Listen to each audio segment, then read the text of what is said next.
I have the Washington Wizards as the 15th seed, the Charlotte Hornets as the 14th seed, the Brooklyn Nets as the 13th seed. All three teams could be interchangeable. As the 12th seed, I have the Toronto Raptors, and just missing the play-ins as the 11th seed, I have the Philadelphia 76ers. I have the Washington Wizards as the 15th seed, the Charlotte Hornets as the 14th seed, the Brooklyn Nets as the 13th seed. All three teams could be interchangeable. As the 12th seed, I have the Toronto Raptors, and just missing the play-ins as the 11th seed, I have the Philadelphia 76ers. Moving on to the play-in, as the 7th seed, I have the Orlando Magic taking on the 8th seed, Miami Heat, in the Battle of Florida. Both teams have elite defenses and poor offenses, but I have the Magic advancing to the playoffs, taking out the 7th seed. Moving on to the first elimination game, where I have 9th seed Atlanta Hawks taking on the 10th seed Chicago Bulls. Even though they've split the games, I have the Hawks winning, and winning pretty well. But I'm sure most Bulls fans will be fine with it, considering they want to lose games and get a better draft pick. In the battle of the last playoff spot is between the Atlanta Hawks and the Miami Heat, and I have the Heat only just advancing to the playoffs in a dogfight. Moving on to the playoffs, I have the 8th seed Miami Heat taking on the 1st seed Cleveland Cavaliers. And as a Cavs fan, I'd be really nervous if we had to face the Heat in the first round with their recent playoff history. But Jimmy Butler is no longer on the team, so there really shouldn't be too much trouble. If these two teams would play in a playoff series, I would have the Cavs winning in a competitive 5 games. The Heat have what it takes to give the Cavs problems though. Davion Mitchell is an incredible defender, and I could see him making Garland's ability to score and play make hell. Then you have Wiggins on Mitchell, Hayward Highsmith on Mobley, and Bam on Allen. But no matter how good Miami's defense is, Cleveland's offense is on another level. Not to mention their defense is still extremely good, and the matchups are just as good for their defense.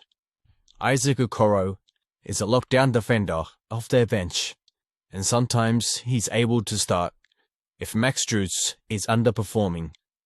And before he got injured, he started to knock down his threes at a great clip. DeAndre Hunter would be a perfect matchup for Andrew Wiggins, and they have what it takes in the Twin Towers to slow down the end. As long as the Cavs stay healthy, they should win this series relatively easily. That with both teams' reputation in the playoffs, all games should be close. Next up, I got the 7th seed Orlando Magic taking on the 2nd seed Boston Celtics, and I hate to say it, but I see the Celtics sweeping the Magic. This Celtics team is just too good for Orlando to compete with. The Magic have not been able to stay healthy if their life depended on it, and what changes come playoff time. Paolo, Franz, and Jalen Suggs have all spent a long period of time on the sideline this season, and they've already lost Franz's brother, Mo Wagner, for the season with an ACL tear. And while the Magic have an extremely good defense, they're still incredibly small. Their best perimeter defenders are all small when guarding the 6'8" Jason Tatum. Kentavious Caldwell-Pope and Jalen Suggs are both only 6'5". Anthony Black is 6'7", but I don't know how much I trust the sophomore to guard an elite level scorer like Tatum in a playoff series. Franz is 6'10", but he does have a lot to be desired when it comes to his defense. It has improved drastically, but I also need him to score a lot of points, and I don't know if trading his energy on the defensive end is a good idea. The same goes for Paolo. Moving on to the offensive end for the Magic, they don't have many players that can create for themselves outside of Paolo and Franz, and occasionally Jalen Suggs. Add that to the fact they don't have a true point guard outside of Anthony Black. It's going to be a tough series. There is not one bad matchup for the Celtics. You think they put Tatum on Paolo, Jaylen Brown on Franz, and you could go with either Drew Holiday or Derek White for Jalen Suggs. I'd personally go with Drew Holiday, but what do I know? The only other player that's really capable of creating for himself is Cole Anthony, and he'll have to do it while being guarded by Derek White, so it'll be an incredibly tough series for him as well.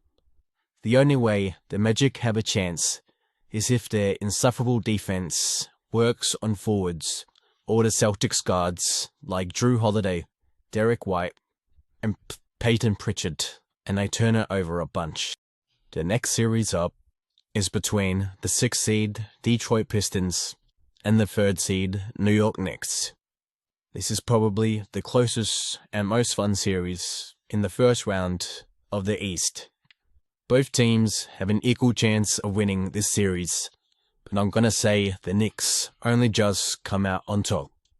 The Pistons are a young team, and other than Tobias Harris, who tends to disappear in the playoffs, Malik Beasley, who's been hot in the last couple of games, but can he match that production in the playoffs when the defense intensifies?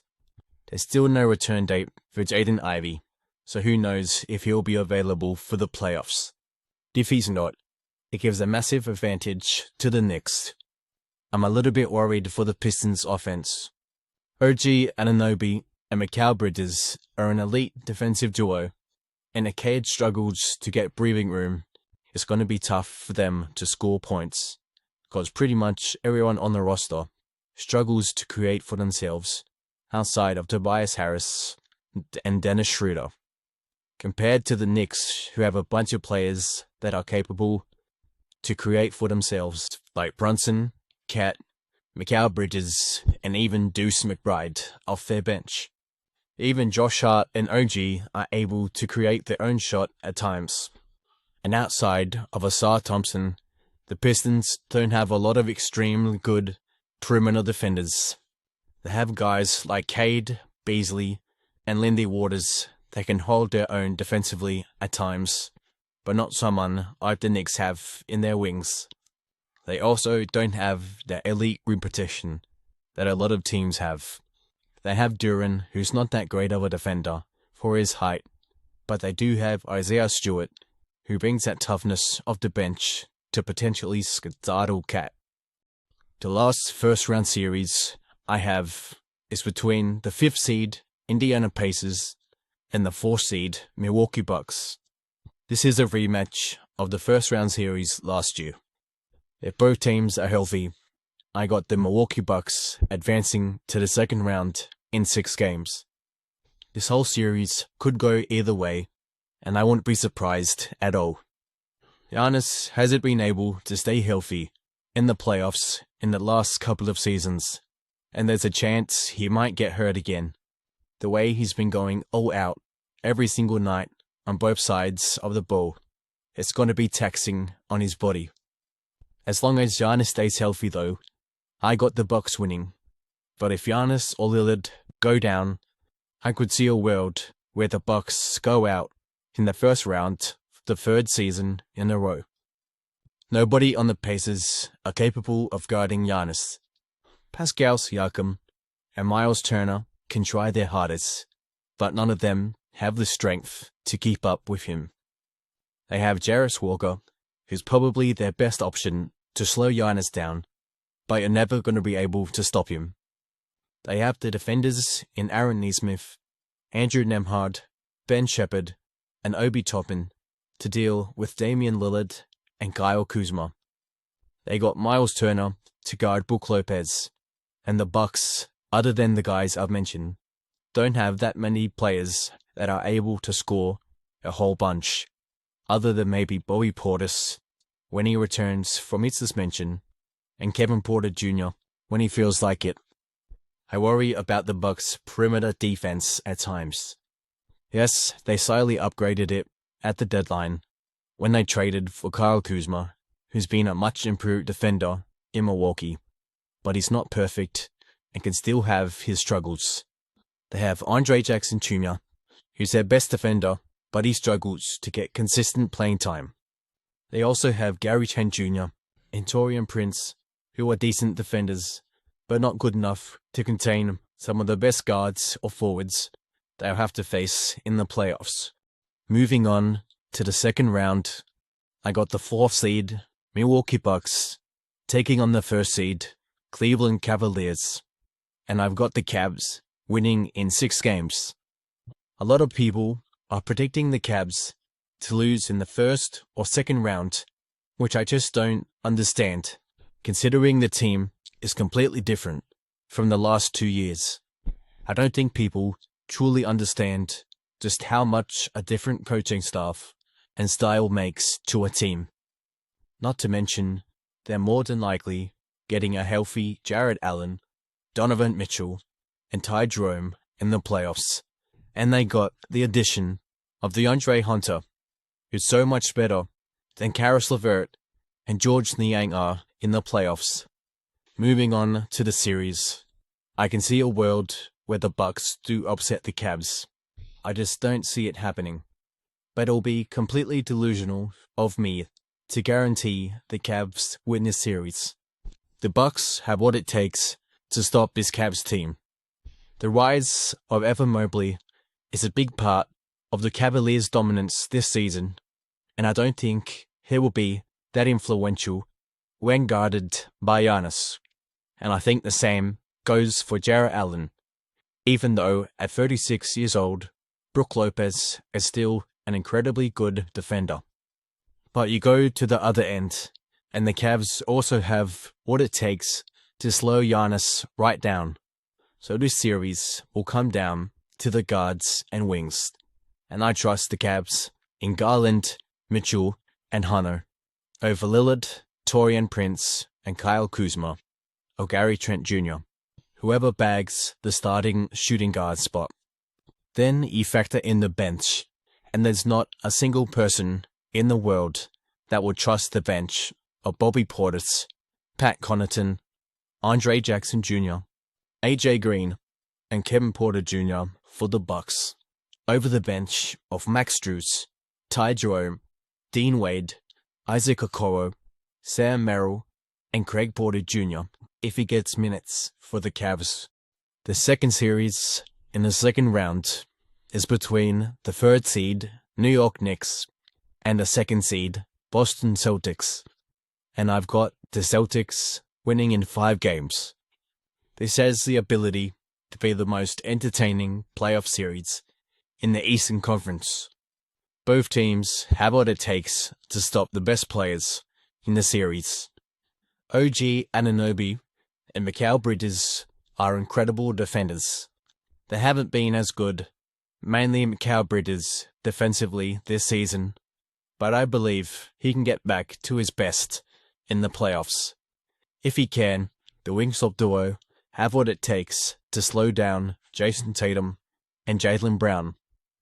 Now, let's go on and talk about the other superstars in Jalen Brunson and Karl Anthony Towns. The Celtics also have what it takes to counter the Knicks' star power scoring duo. The Celtics have probably the best defensive backcourt in Drew Holiday and Derek White, and you could choose who you want guarding Brunson, and they both do just as good of a job as each other. It's an absolute blessing for them. They also have an answer to Karl Anthony Towns. If Kristaps Porzingis can stay healthy, it'll be a massive problem for the Knicks, both offensively and defensively.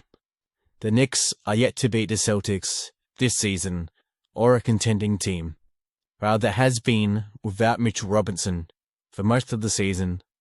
I'm just not confident in stay healthy. You can say that and think the exact same thing for Kristaps Porzingis though. If Porzingis misses some time, it'll make it easier for the Knicks but I'll still have the Celtics advancing to the Eastern Conference Finals. Moving on to the Eastern Conference Finals, I have the two best regular season teams in the East. The number 2 seed, Celtics, taking on the 1st seed, Cavaliers. These two teams have split the games they played this season. The Celtics won the first game, 120-117, while there was no wings for the Cavs at all. They had to start Sam Merrill at the 3, while Max Strus, Dean Wade, Isaac Okoro, and Karis LeVert were out. But the Celtics were also without Kristaps Porzingis. The second game, the Cavs pulled off the 115-111 win, but without Jaylen Brown and Derek White for the Celtics, and Max Strus and Dean Wade for the Cavs. The third game between the two, the healthy Celtics won 112-105 with no Dean Wade and Isaac Okoro. And then the fourth and last meeting, the Cavs pulled off the 123-116 win after going down 25-3 to start the game. But the Celtics were without Jrue Holiday, and you guessed it, Kristaps Porzingis again. So all 4 games between the two teams have been without key players for both teams. But Darius Garland seems to struggle when it goes up against defense for Jrue Holiday and Derek White. Evan Mobley usually starts off slow offensively, then he starts to heat up in the second half. Jarrett Allen's limited offense is usually a non-factor against all of Boston's solid defensive bigs, and Kristaps Porzingis, Hal Horford, Luke Cornett, and even Xavier Tillman. So the offense will mostly be up to Donovan Mitchell, Ty Jerome, and DeAndre Hunter. Moving on to the Celtics, the Cavs have the defenders to slow down the Celtics duo of Jason Tatum and Jaylen Brown. To start the game, one of the decoy favorites, Evan Mobley, will be on Tatum, and I'm guessing in the playoffs, or for this series in particular, DeAndre Hunter will be starting to contain Jaylen Brown. Then if Kristaps Porzingis is playing, Jarrett Allen would obviously be matched up on him. That's going to end this video. Make sure to watch the next video to see my NBA Finals prediction. And make sure to like the video and subscribe to my channel if you haven't already.